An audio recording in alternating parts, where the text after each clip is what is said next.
Right, everybody, we're finished doing the setup and we've got another childhood treat for you here. It's time for Crash Bandicoot 2 Cortex Strikes Back 100% with Stump. Hey. Hello everyone, I am Stump, and I'll be doing Crash 2 100%. So timing for this starts when I gain control in the warp room, and I will count down to when that happens if you're ready. Alright.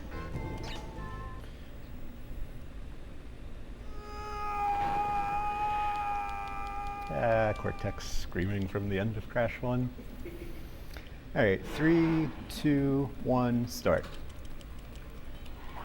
Alright, so well, occasionally warp rooms have a cutscene where Cortex, or in some cases, Coco will talk to you, and well, just gotta skip those. So what I did in the beginning there was I slid next to a TNT so that my slide could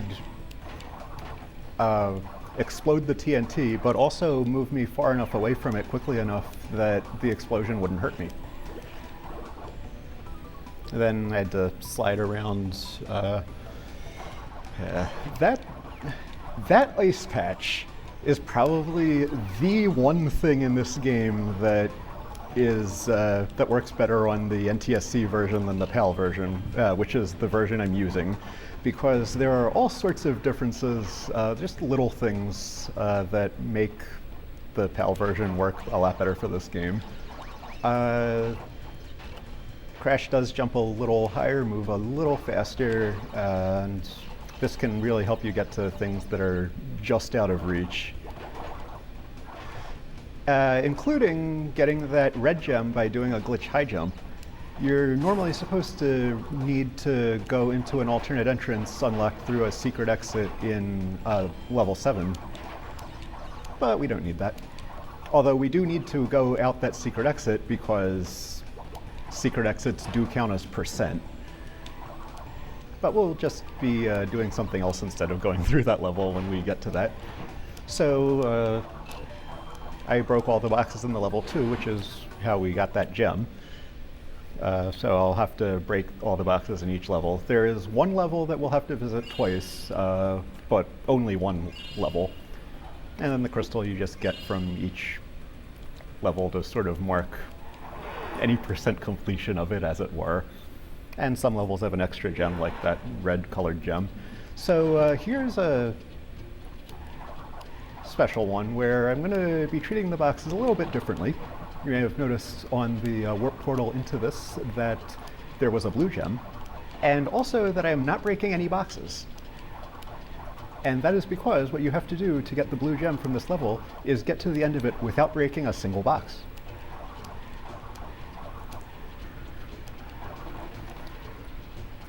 So I guess I can talk a bit about the movement technique that you're seeing here. What I'm doing with these alternating slides and spins is the neutral slide spin. So sliding makes you move really fast, but it has a cooldown. So we can't continuously do that and get faster speed than just running in the usual way. But if you let go of the directional buttons and then you spin past the end of a slide, you keep the slide speed through the spin. So you keep moving at that speed, but the cooldown timer still runs, so you can continuously move at that speed. So that'll be what almost all of my movement across ground is. So now we actually are going to break the boxes because we got the gem we need, and you can just death warp back. And you got this little secret passage here from body slamming that thing open. Whoop. Didn't think I was going to bounce on that.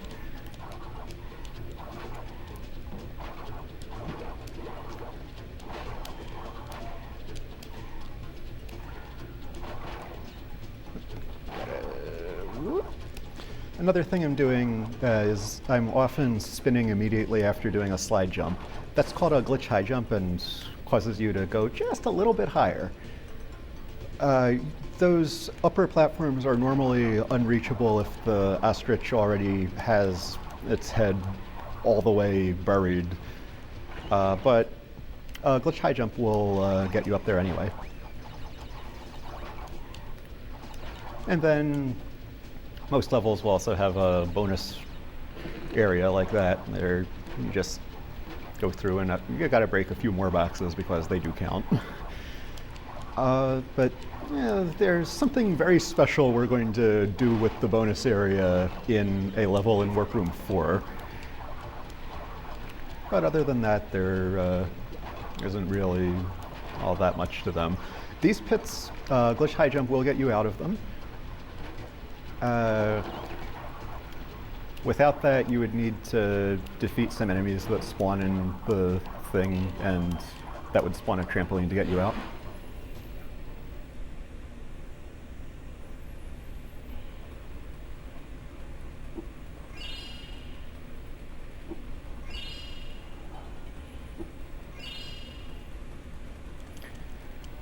So, the next level we'll do is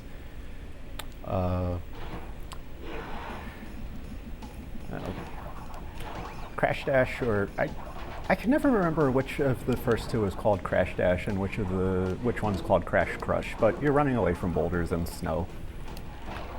And I was able to skip a little animation that Crash does in there, like when you're going through the house, by keeping a continuous slide movement going there. But I need to break all the boxes in there. Okay. If that animation happens, Crash sort of does a thing of tumbling out of like forward as though getting away just in time, and there's a bit of a gotta make sure those break on screen. There we go. And Crash does a bit of a thing of like going whoo and getting back up from it, and that takes a little bit of time, so you don't want that to happen. And then here, I don't want to deal with bouncing on those bouncy boxes so many times, but yeah, if I spin down through the boxes on top of them, I land on top of them without bouncing, and then I can slide on them and to break them and jump off to survive.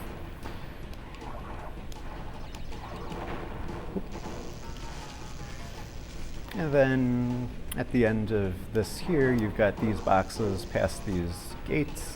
With casual movement speed, you would just barely be able to make those. 44 is the right number. That's the animation that I was avoiding in the earlier portions. You can see why I didn't want that. But it's a bit tricky to avoid it there due to needing to jump into the level exit area.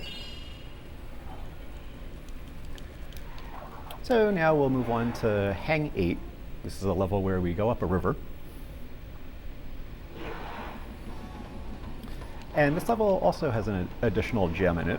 This one's going to be for beating a timer that will appear when I get here. So I need to get to the end of the level before that timer runs out to get that second gem. We are not going to have any trouble making that. But there's little room to spare with just casual speed movement. But because getting all the boxes that are in... Okay, that was a bit scary. I thought I might have embedded in that platform there, but I was able to escape. Okay. So, there are a lot of boxes in that blue gem path. It would take too long to get those and get to the end of the level with this, so I have not broken any checkpoints beyond that second one, and we are not caring about boxes until we get to this timer gem. Because end of level gem spawns, you can only get one of the gems. Yeah, we can clean up the remaining part of the level for real, including the bonus. So, you may wonder how that TNT could possibly break that bouncy box that was way up there. But you can see in my box count that it did break. The way that worked is that In this game, if a TNT explodes due to having its fuse lit and then going far enough off screen, the boxes it destroys in the explosion are not based on what boxes are actually within range of the TNT at the time, but on essentially a hard-coded list of boxes that is associated with each TNT. And since that upper bouncy box was close enough to it in its original position, that box is on that list.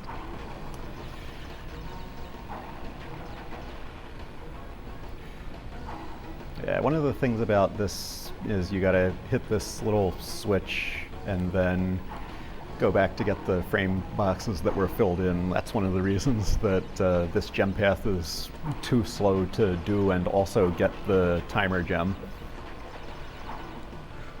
Oh, okay. Yeah, 54 is right, 65 is right. That's the blue gem path. So that's one of the reasons we had to do level 1 before this, so that we would have the blue gem for this platform to be there.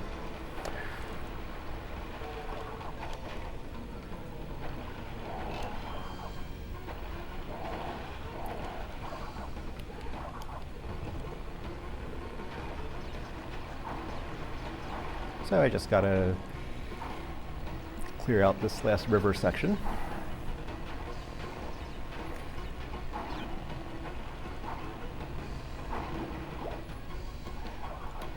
And that will be that for Hang 8. Oh.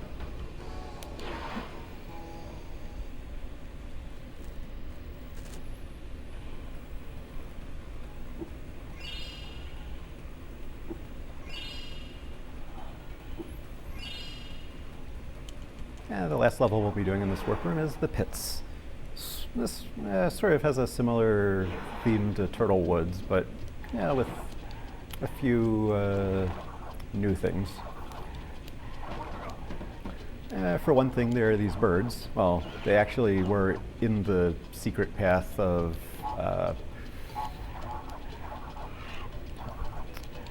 the first level, but well, this is their main appearance. So I did a little something there, which was jumping over the bird and then spinning to extend my hitbox backwards a little bit to get knocked forward by the bird. So this is the first level where we have a branching path. And there are boxes on both of them, but there's a pretty big gap on the right path between that pair of boxes and the next box in that path. So that is why I sort of dipped into the right path to break those couple boxes, then came back out to do this path. But also I do need to pass through this left path first, because there was a switch along there that will fill in a couple of boxes that are along here.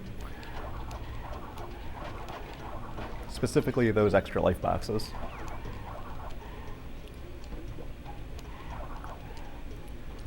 But yeah, that checkpoint is as far back as we need to go. There's nothing between it and the pair of boxes.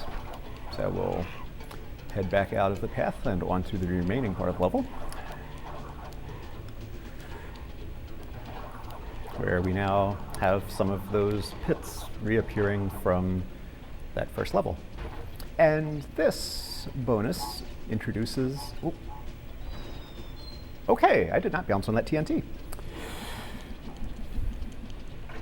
But those boxes with the purple steel frame, they need to be body slammed to break them. And those are filled in by a switch later on. So that's why I left those bouncy boxes in the air, so that after we hit that, we can go back and get them.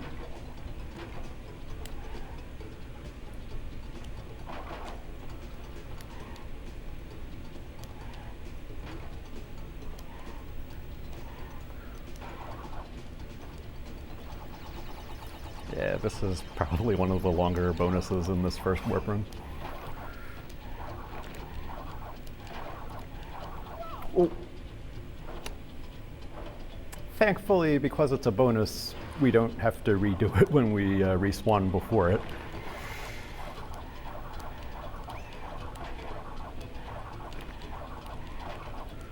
All right.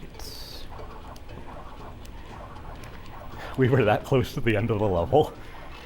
But that completes all of the collectibles in the first warp room, so we are going to fight the first boss, Ripperoo. And this boss, it's effectively an auto-scroller, completely fixed patterns and no vulnerability until the very end of each pattern. So, if there have been any new donations, this would be a wonderful time for them.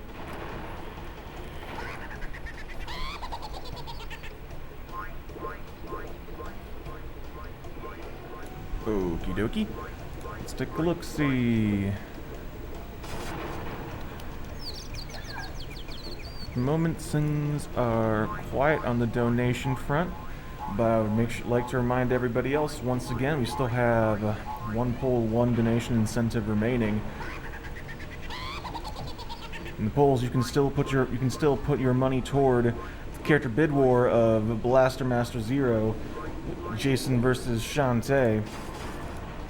And as far as what you can put your money toward in the incentives, we still have Earthbound, where you can have many character names to choose from, and you can submit whatever name you would like for that. So by all means, keep donating to the great cause that is WaterAid, and maybe get the name you want in Earthbound as well as a sweet little bonus.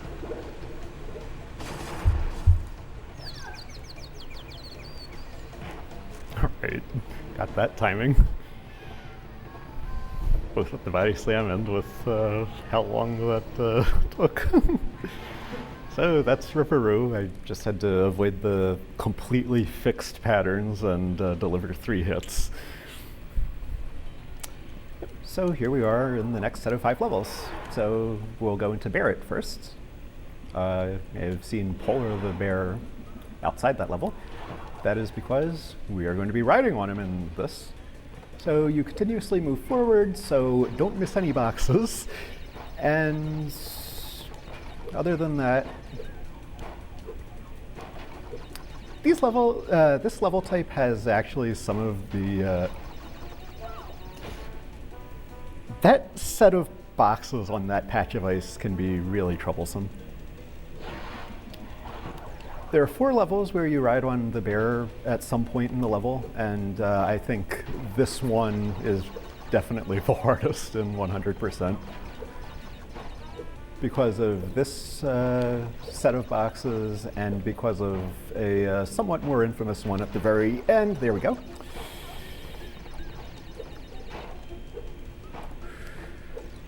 Yeah, but with how long respawns take and other such things about these levels, missing a box and having to death warp back to a checkpoint is can be really punishing.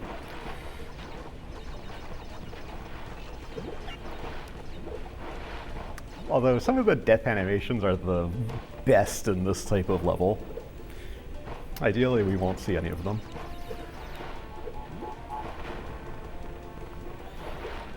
And here is that other set of 3 boxes. Ah! Oh. Yes, you gotta really have yourself positioned and reversing direction at the right moment to get all 3 of those last boxes. I was actually trying to die to the whale because I like because that is a much more interesting death animation. There we go. Yep, but well, that's the bear section of that. Gotta go back and hit the nitro switch, but that should get us the box gem.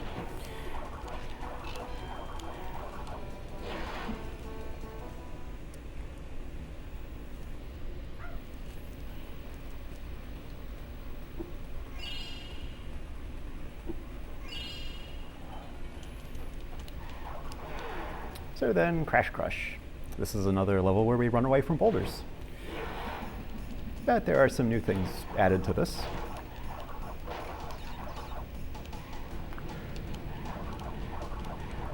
Yeah, not quite yet. But after this first section, we'll start to see some of those things. Specifically, these electric barriers. If you are not sliding, you will hit them, and you will be very sad. But these barriers aren't as low as their appearances in some later levels, so Crash has a slightly taller hitbox on the spin part of a neutral slide spin. And in this level, you still will make it under those barriers if you pass under them on that portion, but in other levels, you can't, and you have to make sure that you are on the slide portion. And there is no nitro switch in this level, so I have to make sure those nitros are on screen when the boulder hits them.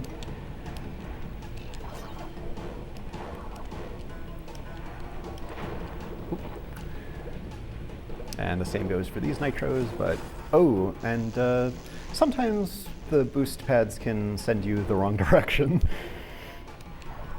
and make things a little bit more dangerous.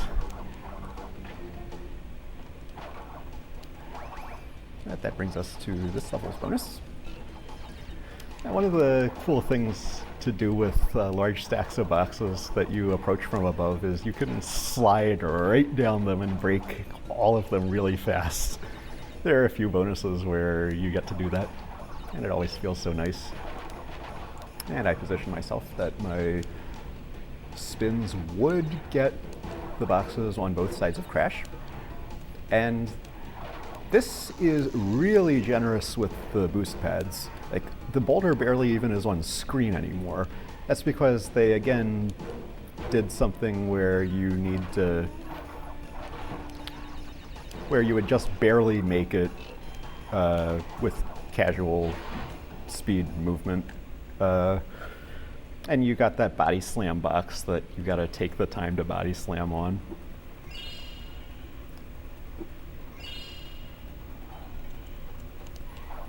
So now we have the eel deal, a new type of level. This is a sewer level.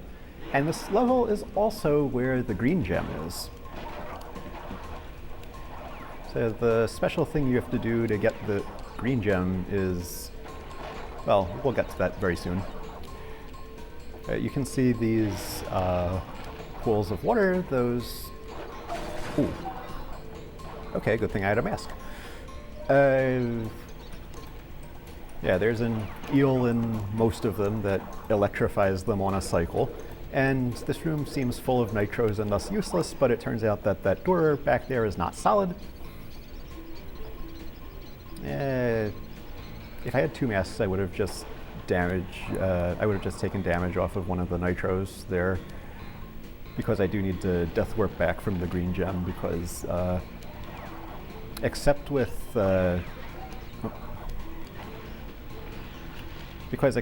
almost task tier movement, it is going to be faster to death warp back. Even though you need to duck in here to get this box, because in the original Crash games, blast radius was not taken into account when nitros explode from the nitro switch.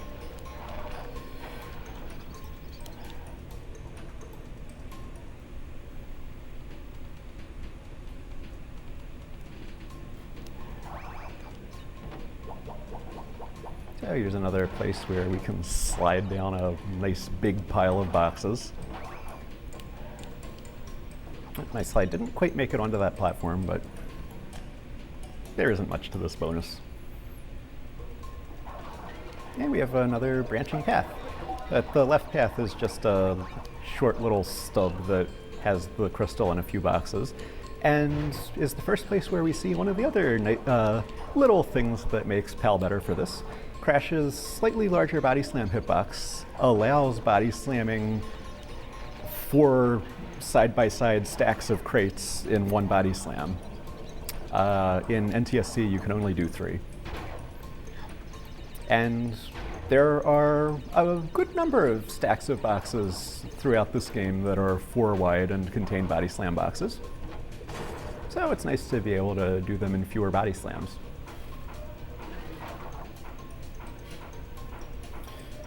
So this last section has Crash moving along this little hanging grid. We'll be seeing a lot more of those in the sewer levels later in the game. I have no mass. I am not chancing this. Okay.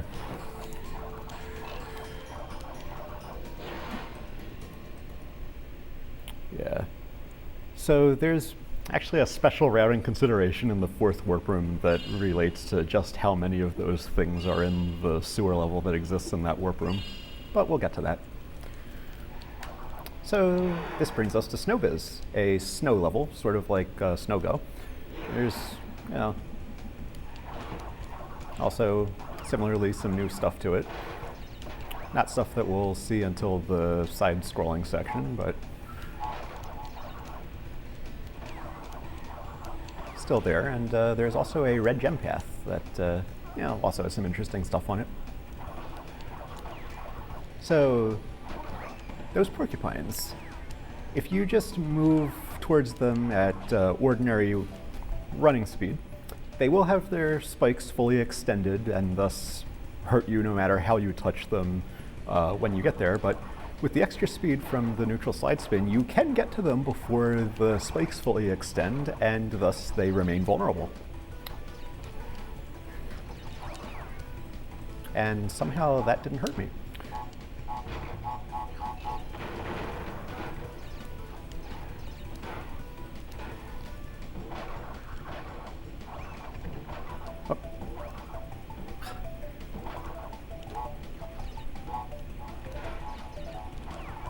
Carefully checking my box count to make sure everything breaks. Everything did not break, because I think I must have, oh, again everything didn't break.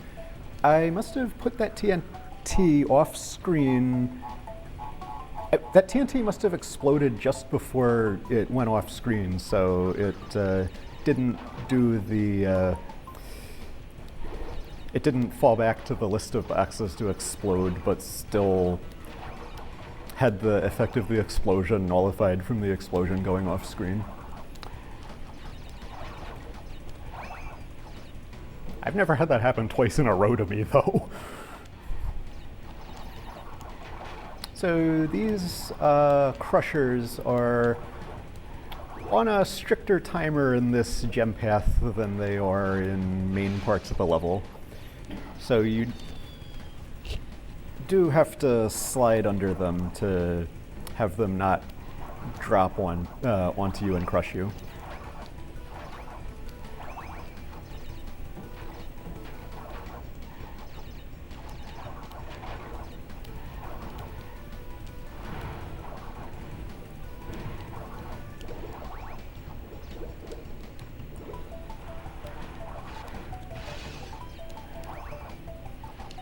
Alright.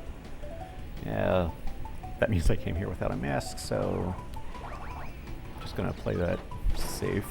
77 is the number we want. And that is the red gem path of Snowbiz, with the gem that we were actually supposed to get by taking an alternate entrance to Snow Go.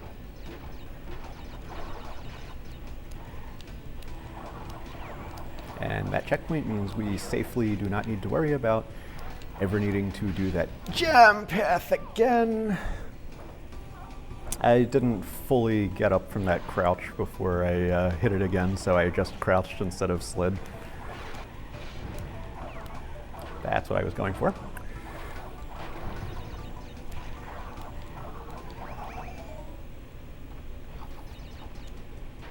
And there are a couple of level types where the bonuses work by just being a special pit like that.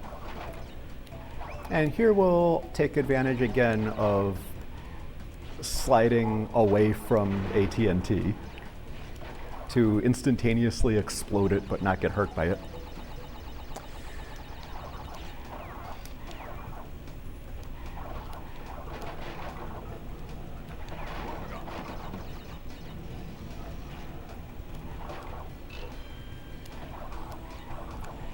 We're just about there. And that is Snowbiz.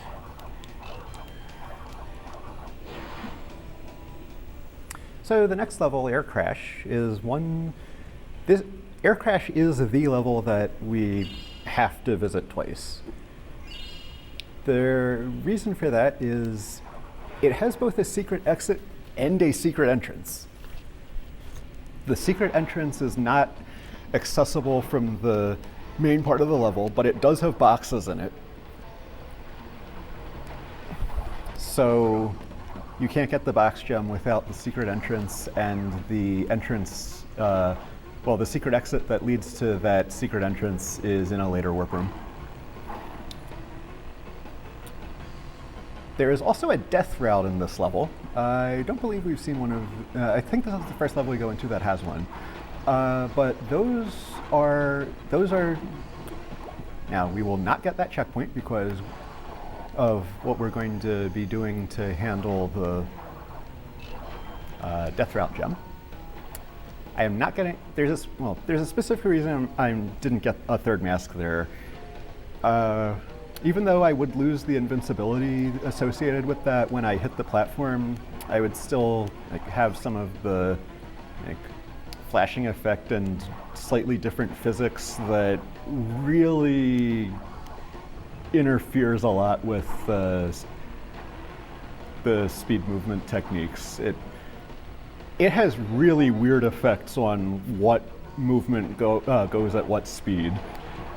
But here's the gem for the death route, and we will flip through the scenery to death warp back to that checkpoint in the main part of the level so that we can take the secret exit from this level.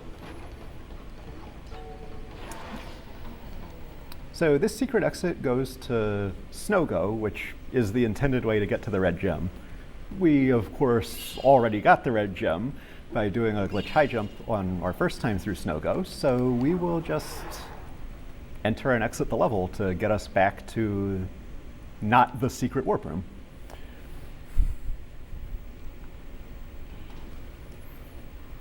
But that is another 5 crystals collected, so it is time to fight another boss. This will be the Komodo brothers, where I've got to avoid the one who is spinning around the arena, spin him into the other one, and dodge some thrown knives that are a fixed pattern going around counterclockwise around 3/4 of the arena. So I see there is a new donation, so this might be a good time to read it.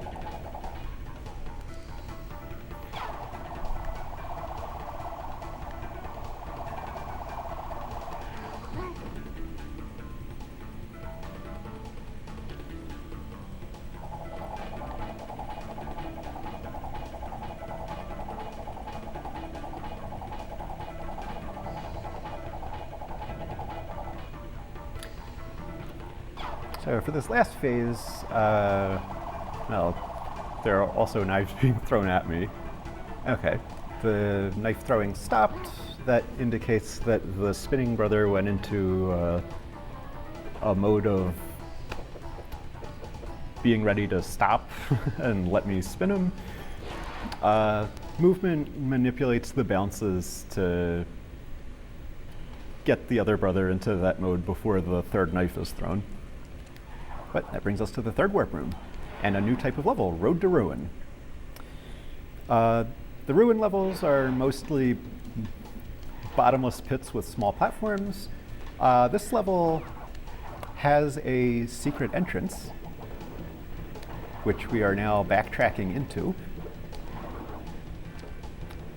because there are boxes in it, including this big stack with the TNT buried in it.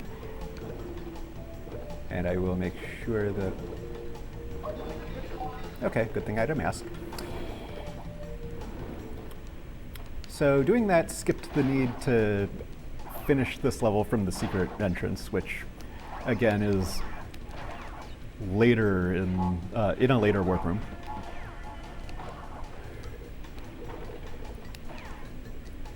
But we do still need to actually unlock this secret entrance for the percentage that it represents, but we can do something similar to what we did with the Snow Go one. So now You may have noticed we skipped a death route earlier. The only thing in that death route is that gem at the end of it.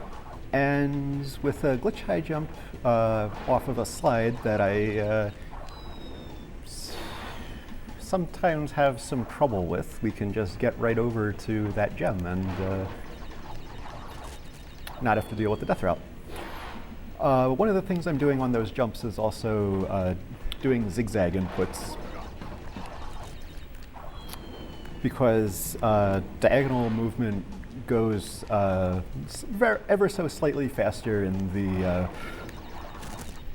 along the main axis, and thus lets you get a little bit more distance. I also do that a bit on ordinary jumps, but it's not as important.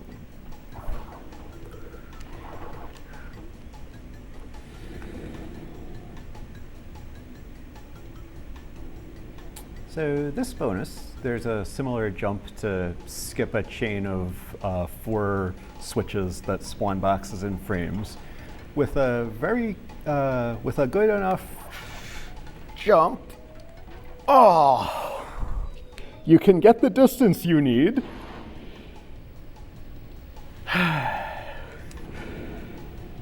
But then unexpectedly missed the box that you were intending to bounce on, and caused the platform past it to drop and not be ready to recover from it.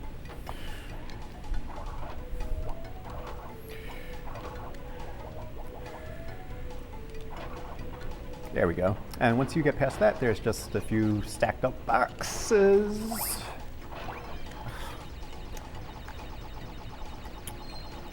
That's that bonus. You can sort of see the, well, you can see the path to the end of the level in the background there. Well, you could from the bonus area.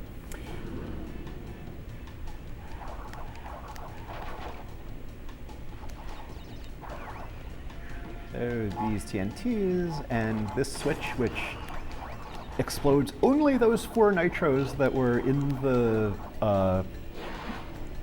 in the alternate entrance path, therefore signaling that there is something special to be discovered about this level.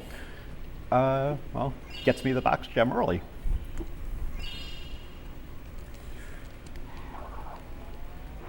So plant food is next. You can't really see it, but that secondary gem in there is actually the yellow gem. But sort of like Hang 8, it is a timer gem. But we won't need to like any percent as much of the level as we did in Hang 8 because of a little bug in the timekeeping we can take advantage of related to the bonus. But first we do have to get all the boxes up to here.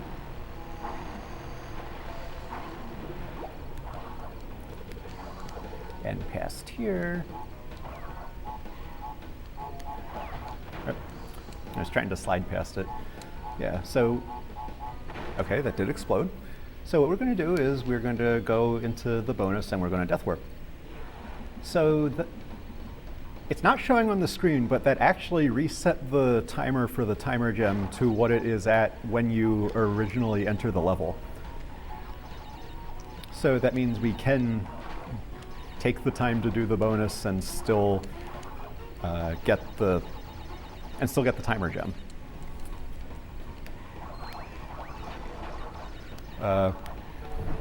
The best runners actually can still beat the timer without doing that, but yeah, this makes it effectively free. Okay, so I have a mask, so I'm going to hit that checkpoint and go forward here, take this hit, and get to the end of the level. Because, again, only 1 gem can spawn, so the timer gem takes precedence. And then we'll death warp back to there to clean up the boxes between there and the end of the level to get the box gem. Since we respawn without a mask, we do need to go forward to kill those piranha plant type things.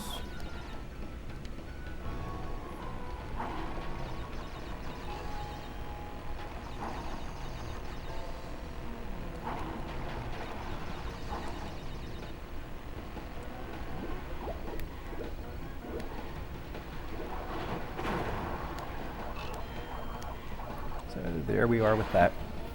And we actually will be using that yellow gem right away in the level that we're entering next. Sooner or later.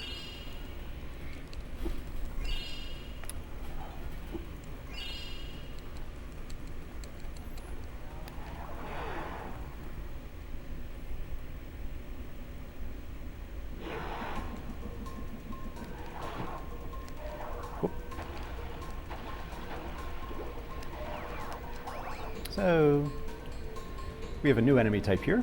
We have this lab assistant doing some welding, and that makes a very interesting scream when you defeat him.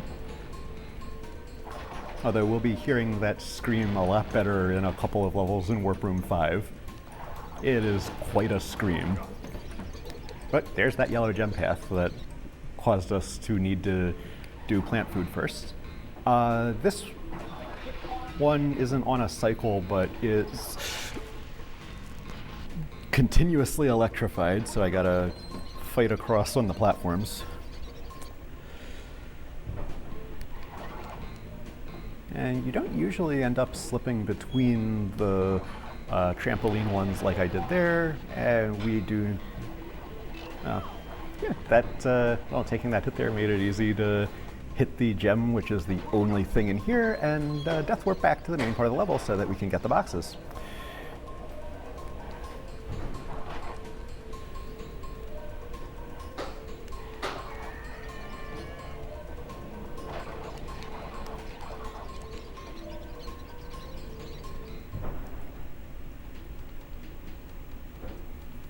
So in this bonus, we've got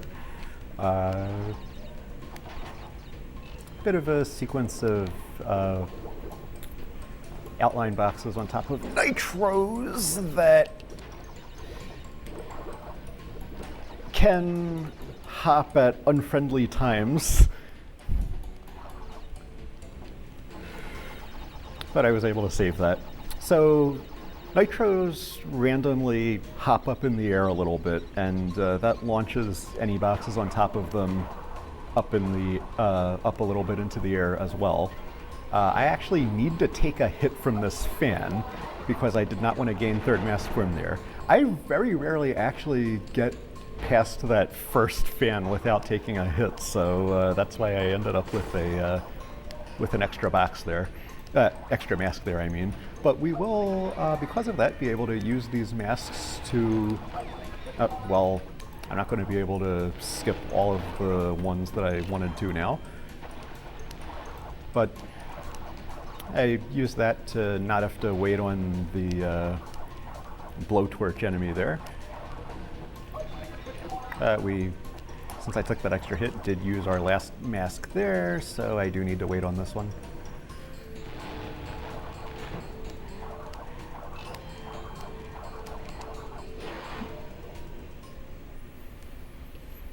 So we have the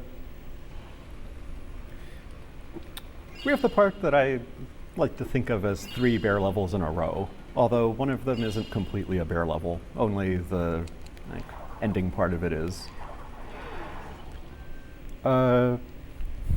This is unbearable, sort of boulder type level, but with a bit of a twist, because there isn't just one size of bear, but 2. But other than being bears, those pretty much act like the boulders do. And we can sort of get ridiculously far ahead of this one. Yes, both did break. Okay. So those electric barriers that need to be slid under make another appearance, but these ones are low enough that you must actually be on the slide part of your movement to make it under them. And we're going to death warp there because it gets this pit open faster and go into this secret path that's down here, which is sort of a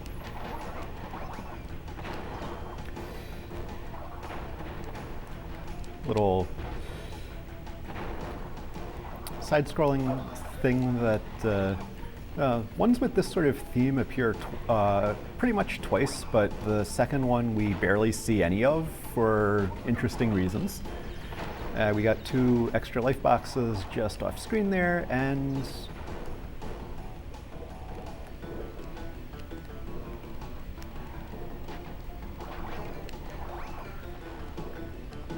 I am not sure how I landed on that enemy without taking a hit.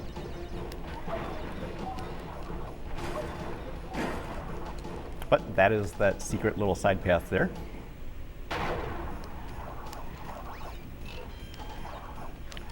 Just before the bonus. So if I can get this jump, which I almost did, then I would have not had to go over here to get up there to backtrack to where that switch is.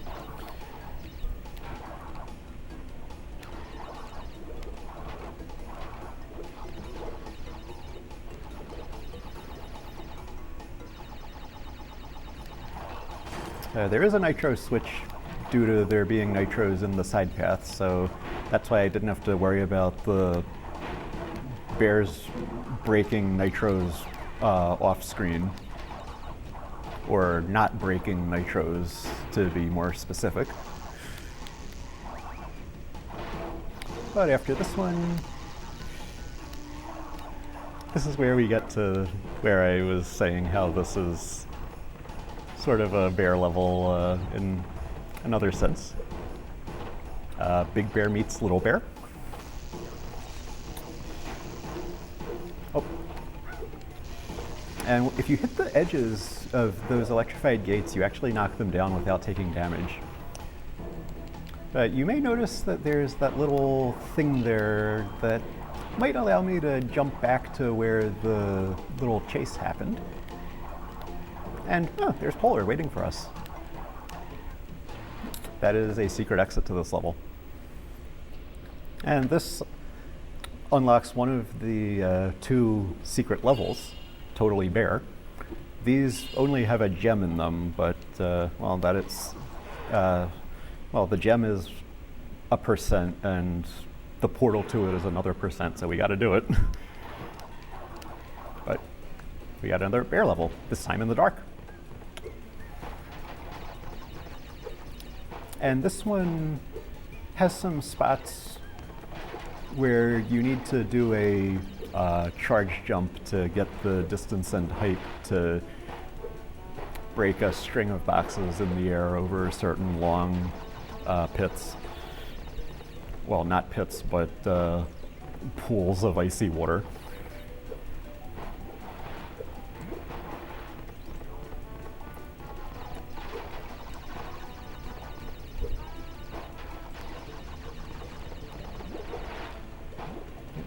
Is the right box count for that checkpoint.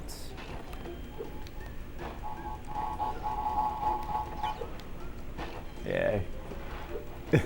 In this level, it's particularly important to be sure that your box counts are right for at checkpoints, because if you hit a checkpoint and have an unbroken box behind it, you've got to get back into the secret warp room.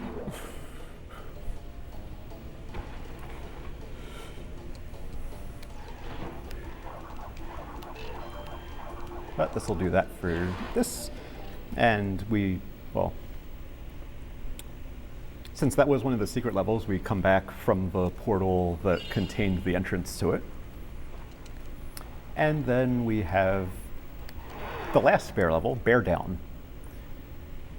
This is just one of the more ordinary ones like Bear It. I actually consider this one to be the easiest of them because it doesn't have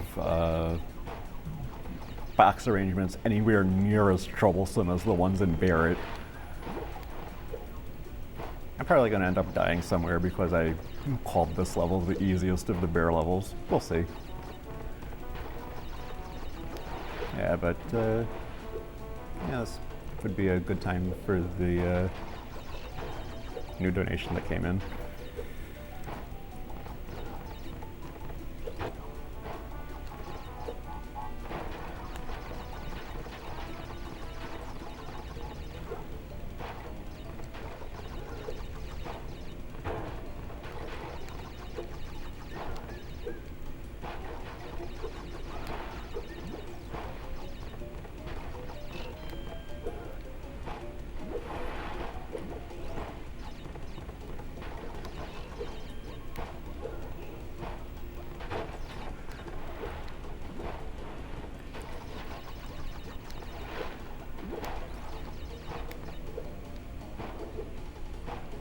Too many times I have done a charge jump before those nitros and gone clean over the box.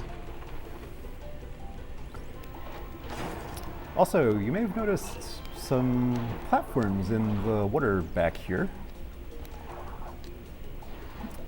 This is another secret warp room entrance, and judging by how in plain sight those ones are, and that it gives you the first portal there, it probably was intended to be the way that you discover that the secret warp room is a thing. But the secret warp room portal that we get here is the alternate entrance to Air Crash, which we do have to do due to there being boxes in here and no way to get back to it from the main part of the level.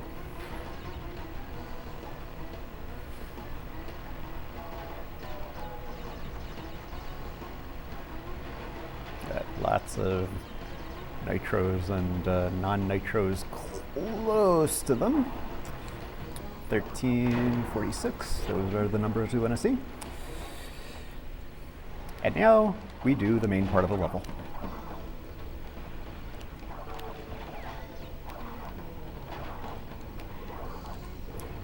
This time, actually breaking all the boxes.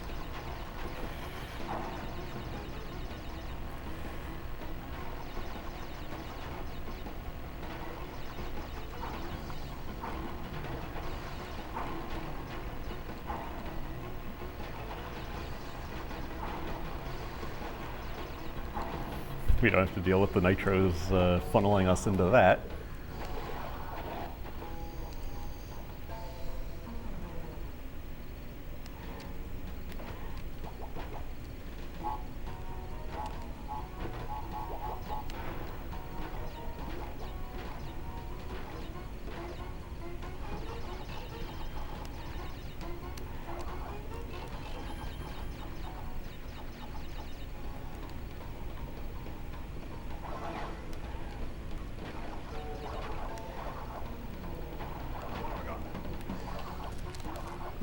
I was actually trying to spin that plant backwards into that pile of TNTs. So we have a couple of masks. There are those platforms that you're intended to need to jump across before getting on the waterboard there to break those boxes, but we can also damage boost up to them by spending one of our masks.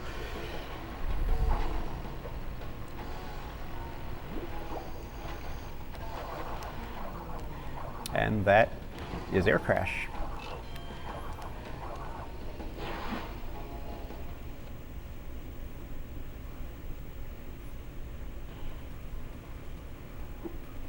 So we've now completed 5 more levels, and so we have the next boss, Tiny the Tiger.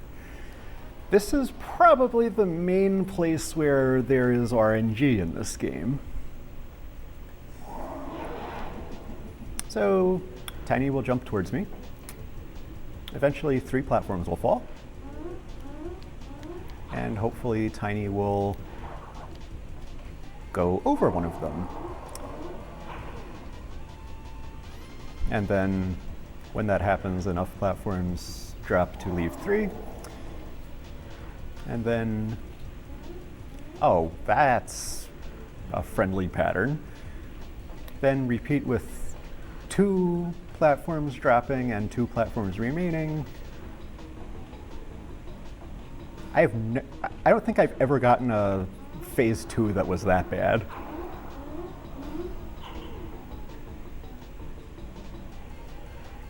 Yeah, but phase 3 can be tricky because if the platform that drops is a corner...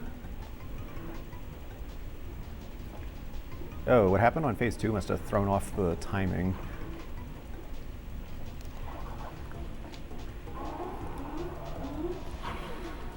If the single platform that drops is a corner,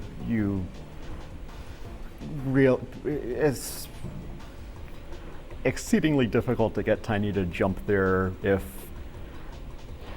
you aren't leading him onto it before it drops. Yeah, but that brings us to the 4th warp room, where we will start with Ruination, another ruin level. A few new things here. One being some box arrangements being reprised from Road to Ruin, but with some nitros mixed in.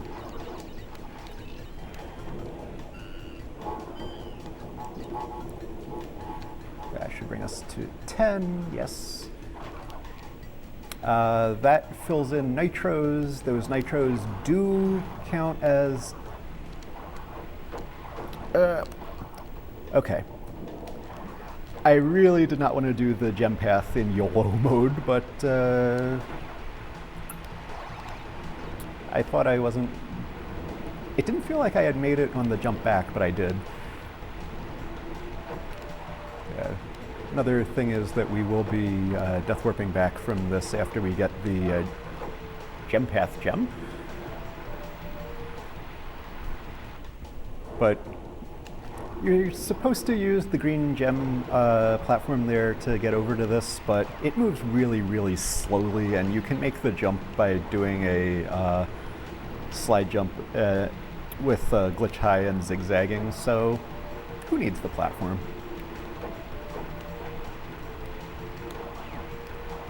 And you've got these tilting platforms that, well, we would have seen them before in the death route in Road to Ruin had we actually done it.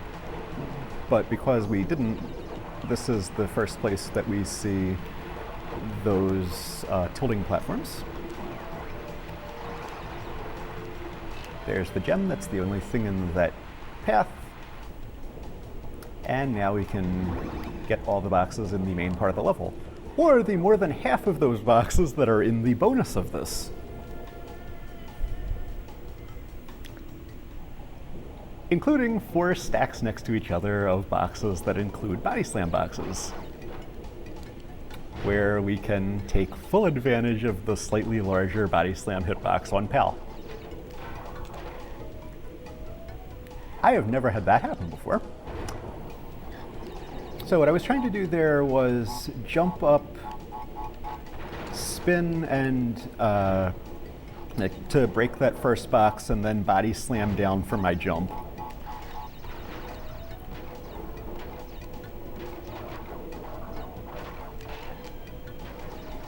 But I gained ground on the stack of body slam boxes, and so I slid clean off of them, and thankfully not into the pit. So this is a large number of boxes. Isn't it interesting how they made it such that it finishes counting down those boxes just as the platform lands back at the main part of the level? This will be relevant very soon. Not in this level, but in one coming up.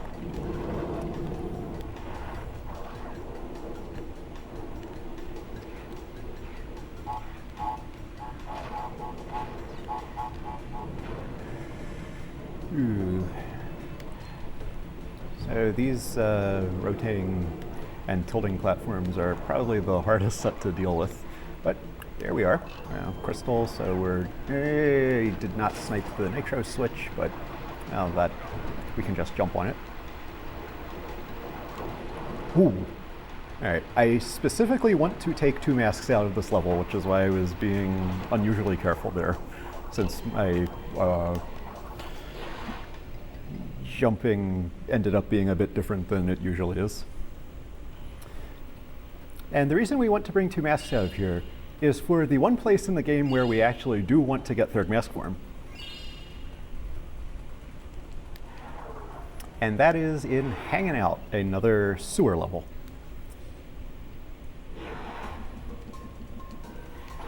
So the first thing we need to do is sort of get to the second part of the level without losing one of these masks in a very silly way. Since I specifically mentioned that, you can probably guess how often that happens to me.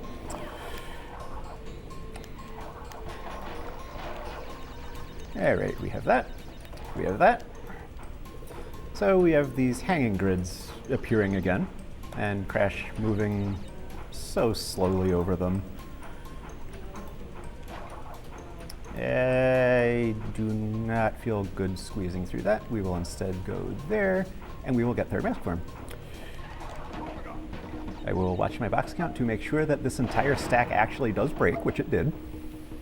And the reason we got third mask form is that Crash moves very, very fast over these hanging grids when in third mask form. Plus, you don't have to deal with the cycles on those floating spike things.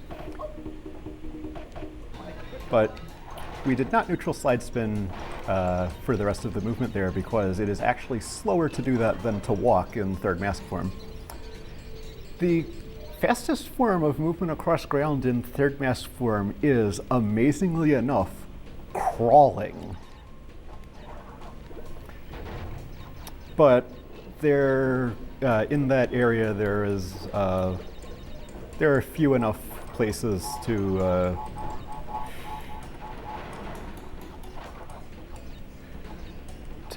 do the well.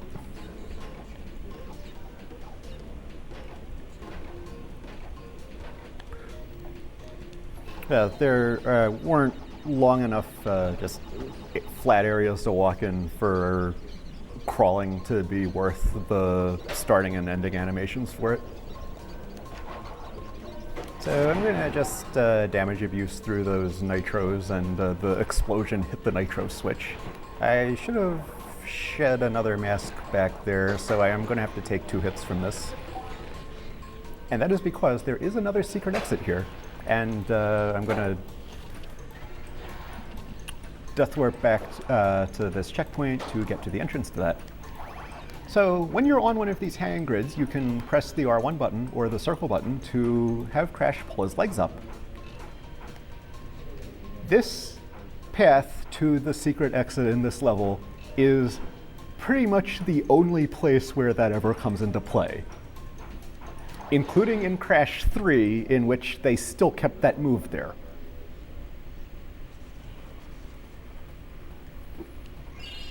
But what this unlocked for us is the other secret level, Totally Fly. This is sort of a woods type level, but in the dark. So there are, conveniently enough, fireflies to light the way. When you touch one, it will fly around you for a certain amount of time. A certain amount of time that just so happens to exactly match how long it would take to the next one if you do... Oh, we were right after a checkpoint, so not too bad there. What was I... Yeah, timing that just so happens to exactly match the amount of time it would take for you to get to the next firefly with continuous casual movement. So the amount of time that one firefly overlaps another one is sort of a nice little way to visualize how much time is saved by neutral slide spinning. And we don't have to wait for that TNT to blow up and spawn those platforms. We just will break those last 2 in the dark and hit the exit.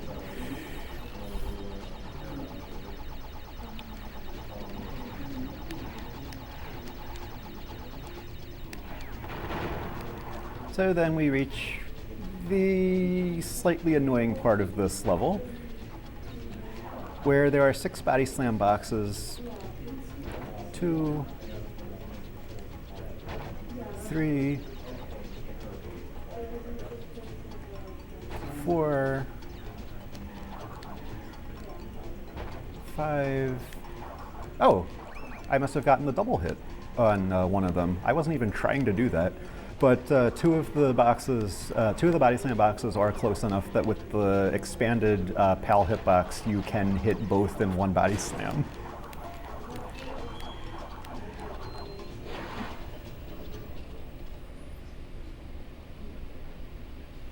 So that does bring us back into the fourth warp room, where we will now do probably the biggest glitch in this run.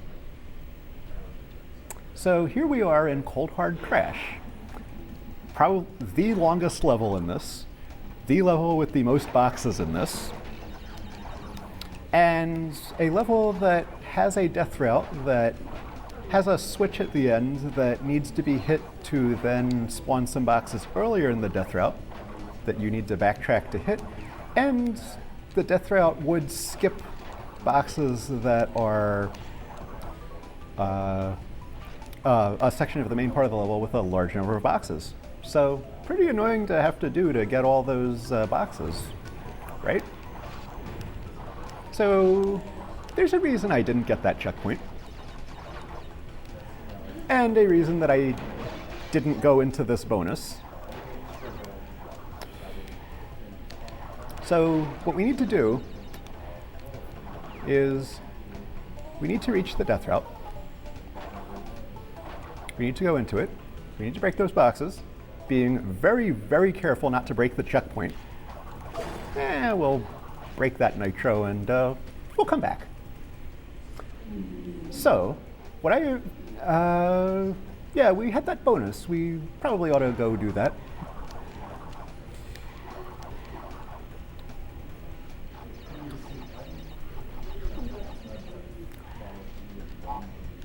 Okay, that should be 5. That should bring us to 9, 10, 11, 12.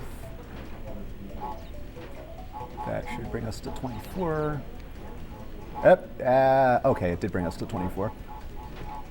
So remember what I said in Ruination about the length of time that it took for the boxes to count down.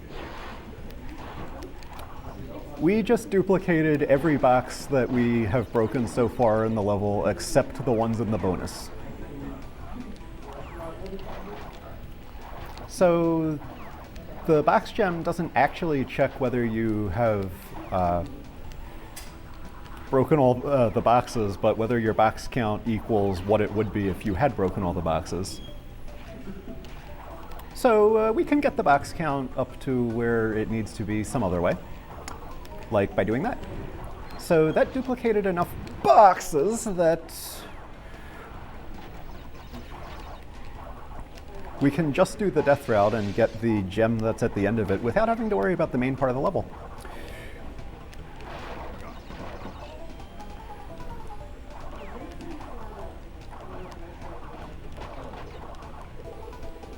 Because going back through that death route and then doing the main part of the level is a somewhat annoying backtrack to do. 122, yes. Do we have time for a quick donation? Sure. All right. We have $20 from Swordsman Kirby saying good luck, Stump. Thanks. So another thing that we were able to do with those duplicated boxes is skip those 2 boxes that were up above that trampoline, because it's somewhat tricky to get down to those, well, to stop and get onto that and break those boxes without, well, it's ice physics. It's always ice physics. So 151 boxes. Yeah, we'll just leave that one there.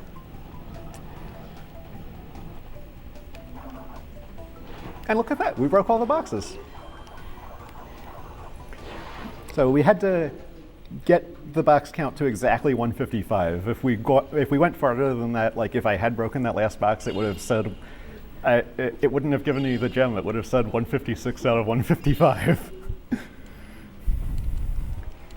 Okay, so now we have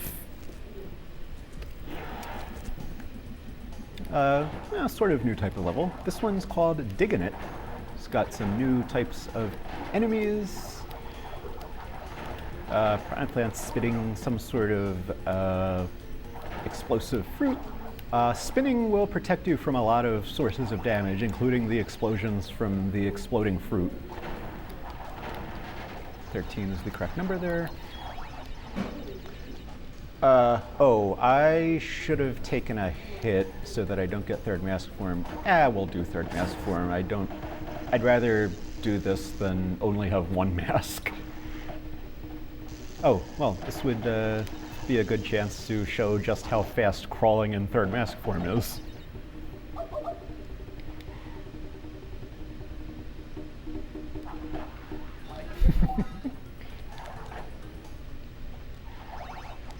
So here's bonus. So it is possible to duplicate boxes in this from this bonus to skip a little bit of the backtrack that I need to do from the main part of... Oh, good thing I looked there because that TNT did not blow up that box. Okay, 22 looks like the right number.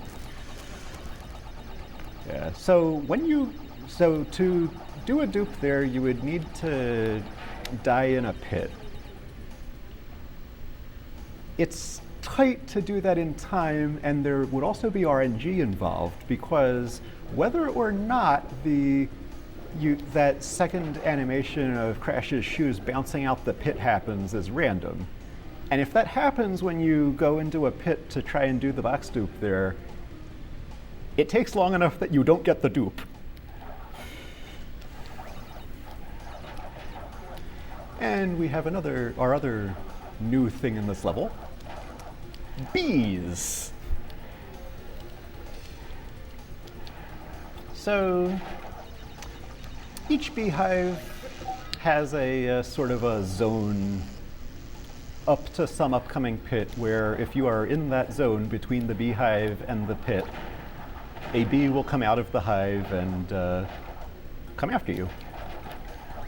So there's this dark colored ground here. If you spin on it, you actually burrow under it, and you can use that to hide from the bees. But it's slow to do that, and neutral side spinning doesn't cause you to dive under, so we can just keep doing that. Make sure we hit the bee in the bee zone there. We entered from behind. Make sure not to hit any of the plants there.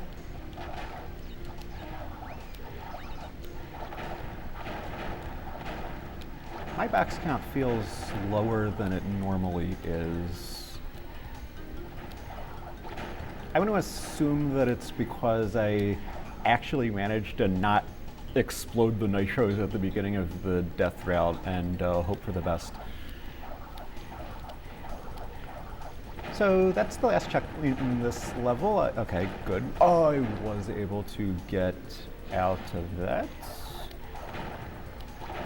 Okay, that was an interesting looking platform that was... Okay, that is the right box count. That is an interesting looking platform that that piranha plant on the left was on. Wouldn't you say? So, well, once I get the box gem here, I was hoping to leave that alive because the death animation's wonderful. But yeah, we're death warping back to that because that is the final secret exit.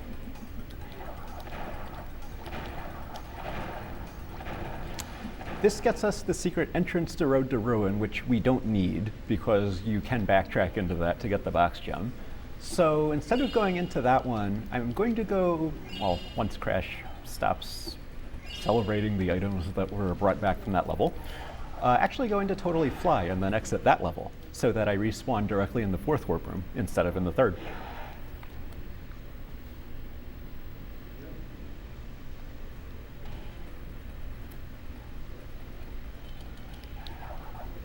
So one level is remaining. This is Behaving, and level somewhat similar to Diggin' It, but with a lot more ground to burrow under.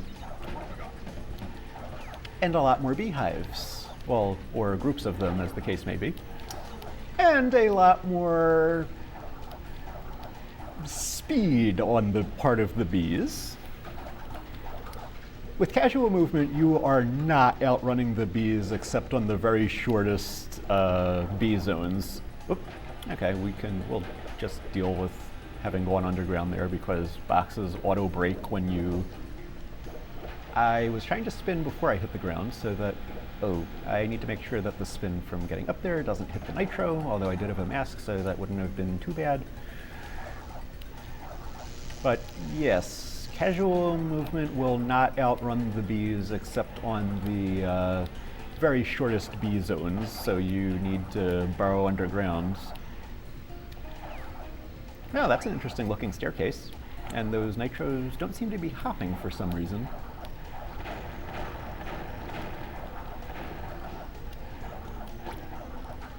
Let's see what's going on with them.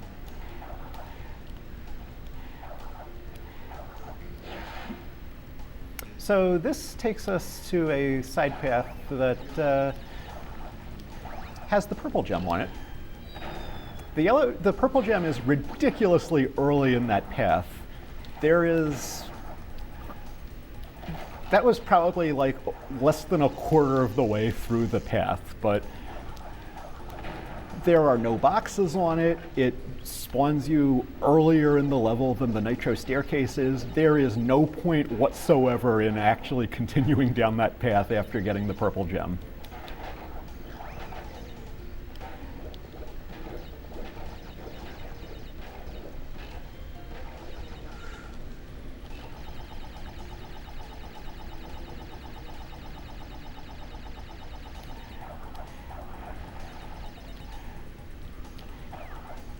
So, yeah, neutral side spinning does still outrun the bees. Although we won't quite be able to outrun these ones. But, yeah, we can't be near those nitros when they're all exploding, and we could even hit the bees as they caught up to us into the nitro switch from the spin that was part of burrowing underground there, so that's how we cleared out all the boxes there. That is all of the colored gems and the 5th crystal in this warp room, so it is time for the next boss. Engine. So in this fight, your spin and your slide are replaced with firing fruit forward.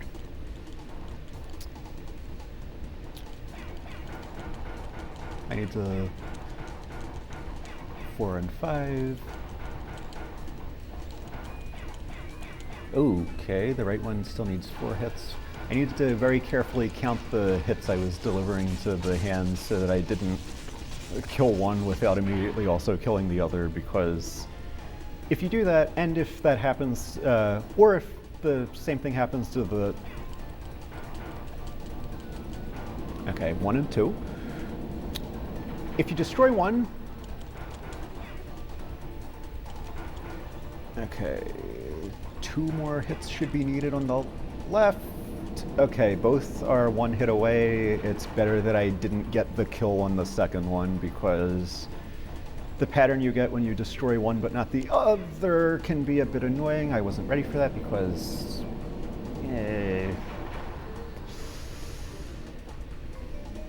Sometimes these things happen when I'm talking and playing at the same time. But you may also notice that Engine was moving somewhat slower than you may be used to if you play the NTSC version of this game. This and a lot of the other boss animations were not actually adjusted for the different PAL frame rate.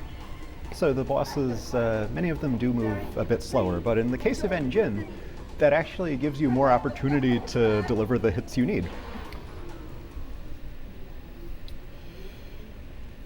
So it ends up working out better. So we are on the final 5 levels. The first one we do will be Pack Attack, a new type of level where we use a jetpack.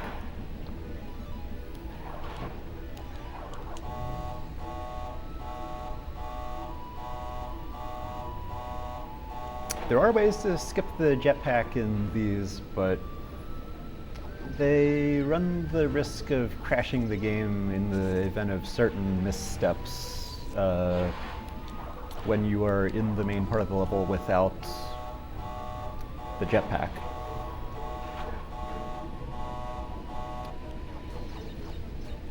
Okay. Oh, wasn't there.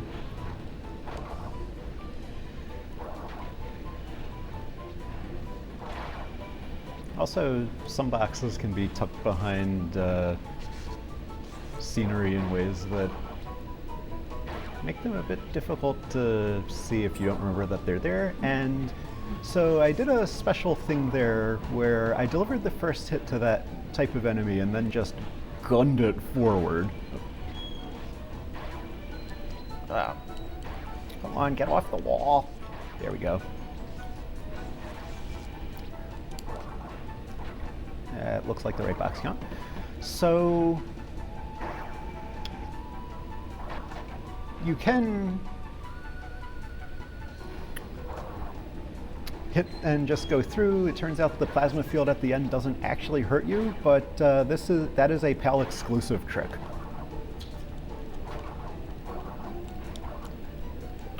15 is correct.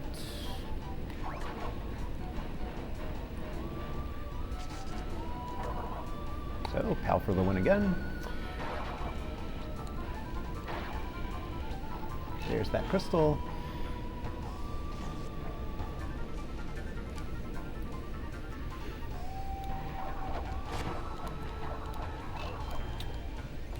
So, one level of that last warp room done. 4 left.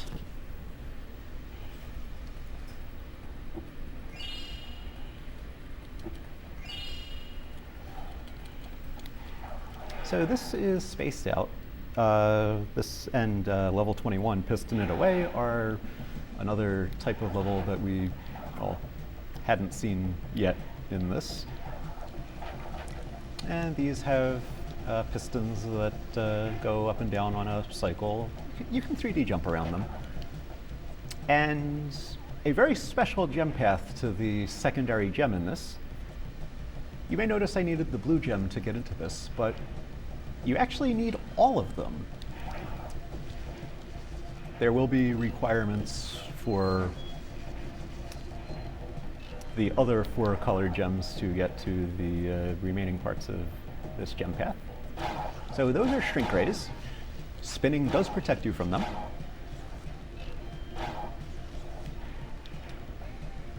So you'll see me use that a lot when I have to deal with shrink rays in other parts of this.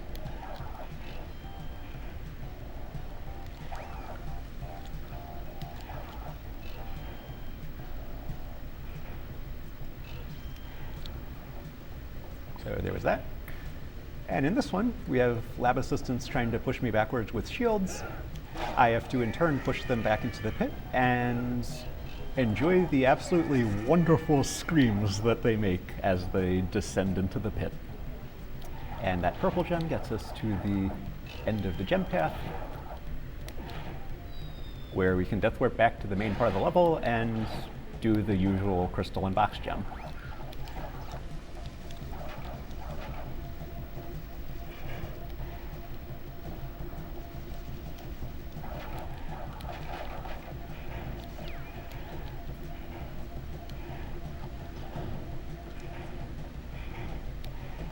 Jump around that.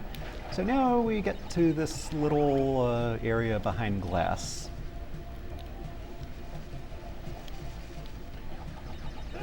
And we can glitch high jump onto the top of that shield enemy and get on top of the glass and just neutral slide spin along it. Oh, I ended up sandwiched between that enemy and the lava lamps. Right after a checkpoint, thankfully.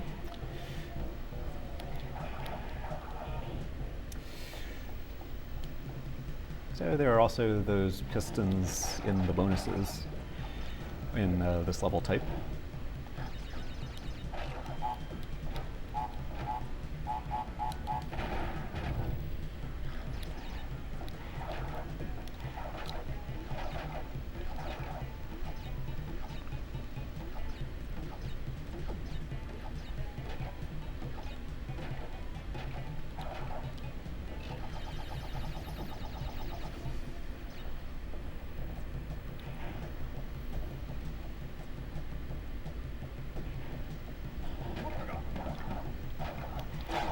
So if you slide too close to those, you actually end up under the second thing like I just did there, and you don't end up getting through that as fast as you could. Also, those enemies there with the dangerous neck,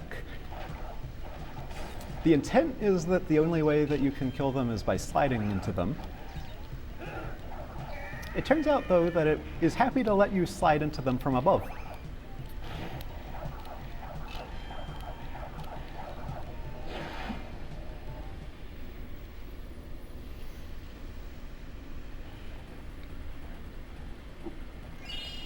So now that we have done that, we will do this level's counterpart, Piston It Away. This one is probably the level I've been most worried about in this run. There are a few things about it. One is that it has a death route, and the other is that it's pretty treacherous, and also has a backtrack that's a bit long from the last part of the level that is there, that has boxes before the death route, which also has both boxes and an exit in it, so you have to clear out the main part of the level first.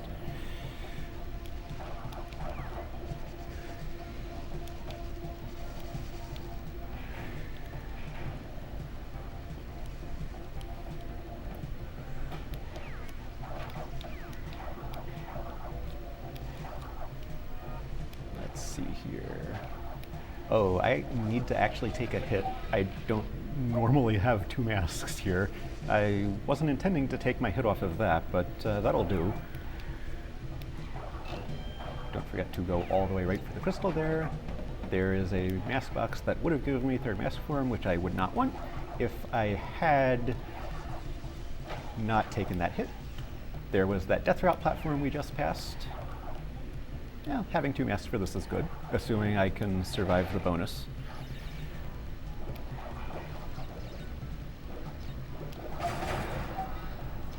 No, one mask is still fine.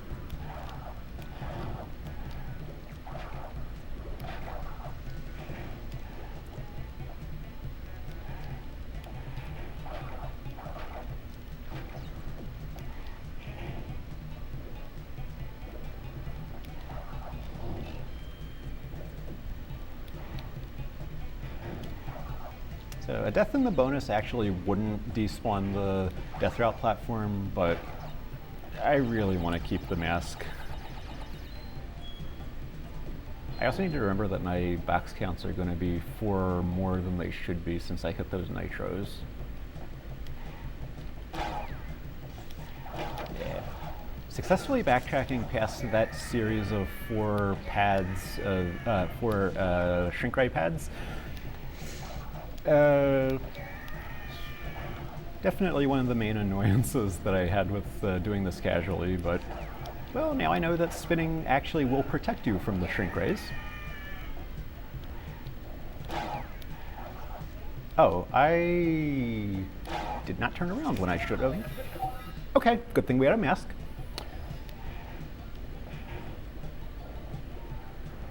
I had iframes that prevented that from going down. I should have turned back as soon as I hit that box.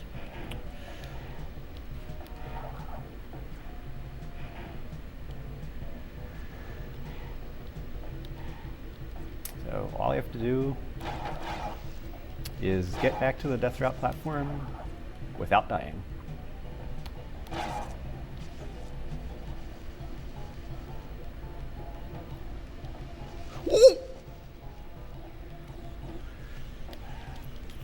Okay. Now that we've done that, we've gotten past my primary worry with this level, because I would have to restart the level from scratch if I died outside either the bonus or the death route, because the death route platform wouldn't be there. But there's another piece of glass that I can just neutral slide spin along the top of.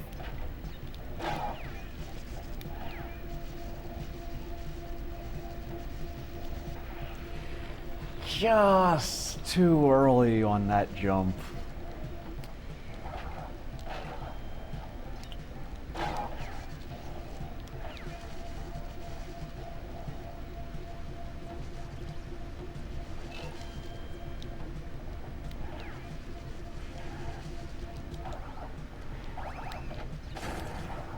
And our final box count's pretty easy to remember. 1. 2 more levels left. The next one's Night Fight. It's another one sort of like Totally Fly, where fireflies light the way. This one has a branching path, one side of which is a death route, sort of like Diggin' It did. But we'll deal with that.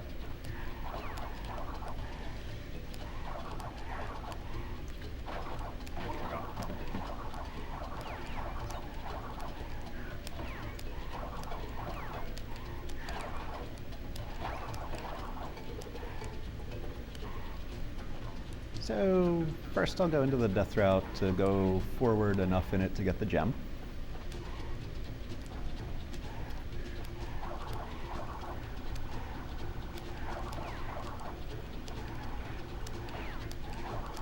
There are 2 boxes in the death route also, but those can be backtracked to from the end of the death route, and there isn't even a platform thing you have to jump around the edge of. So that's sort of what they intend you to, definitely what they intended you to do for the box gem. So this stack, oh, I actually walked into the nitro. That stack of boxes with those 2 over the nitro have caused me so much trouble, because sometimes, depending on nitro hop timing, if you jump up and try to hit one of the boxes above it, that box can sometimes explode like a nitro would and hurt you. Somehow, when this happens, that does not actually explode the nitro.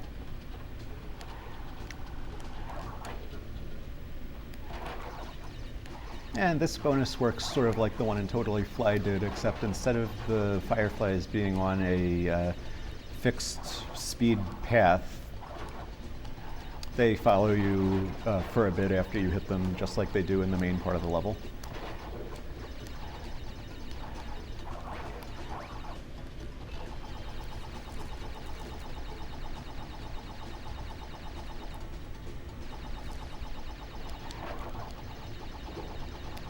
So here we reach the end of the right path, so we'll go back into the left one to get those 2 boxes at the end of the death route, where the game helpfully provides a firefly to get you, to guide you back out.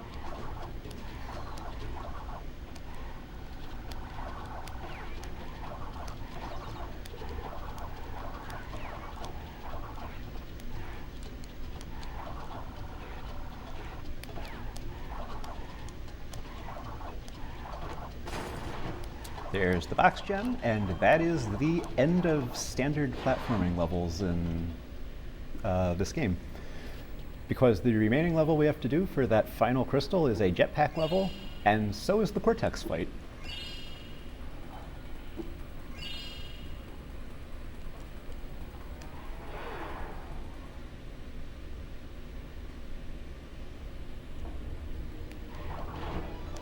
So this sort of works like Hack Attack.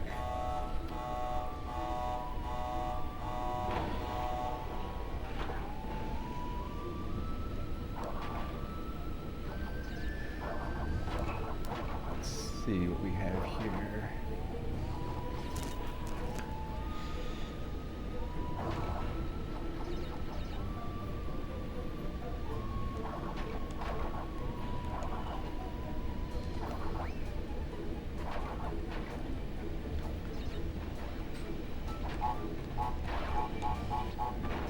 Oh, that TNT. Oh, I guess that forces the issue of me going back, but that TNT exploded in such a way that it didn't chain onto that box there. Okay, I both broke the box and lit the TNT. 15 is the right number. There we go.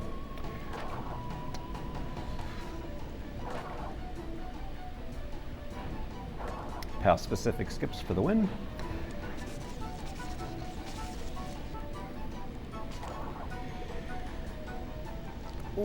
Okay, those expanded because I hung back a bit. That looks like the right box count.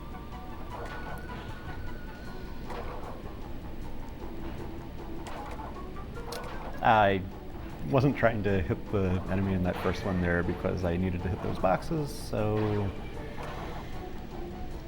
that made me unable to do the skip on that one, but well, we got to see it plenty of times, including one more just now. 25 looks right. Yep, that is the box gem there. And that is 25 crystals and should be all the rest of the percent. I will quickly... Oh wait, it doesn't count until Crash actually throws them up into the air. 97 is where we want to go. That means we have everything except for the Cortex fight. So, off we go. So, this is a jetpack level. I have to deliver 3 hits to Cortex. This is probably the most anticlimactic final boss fight of any Crash game.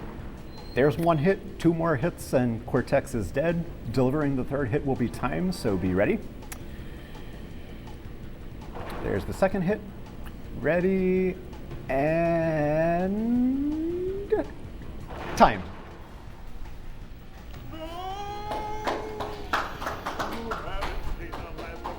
All right, so that was Crash 2 100%. I'm Stump.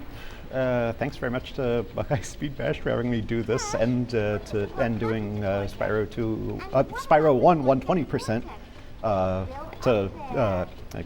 as the first run back on Friday. Well, it was nice to do these. Thanks to everyone involved in this, and good luck to all the remaining runners.